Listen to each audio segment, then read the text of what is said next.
দেশের বাইরের খবর জানাবো। সপ্তাহের ব্যবধানে ইসরায়েলে আবারও মিসাইল ছুড়েছে ইয়েমেনের হুথিরা।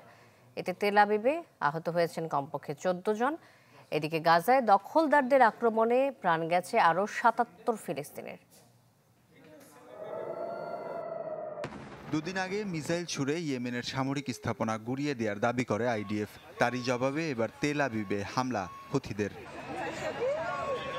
ইলেকট্রা রেফ্রিজারেটর, খাবার তাজা তো জীবন তাজা।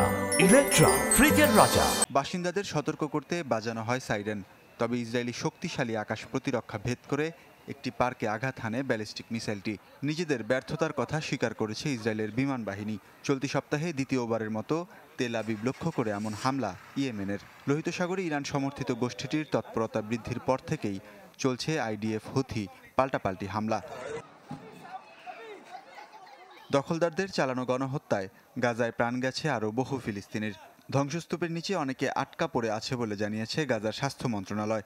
ইসরায়েলের একের পর এক শর্তে থেমে আছে উপত্যকার যুদ্ধবিরতি চুক্তিও। গাজা আর সিরিয়াতেও আগ্রাসন কমায়নি আইডিএফ। ওয়ালিউল্লাহ ফারুক, চ্যানেল 24।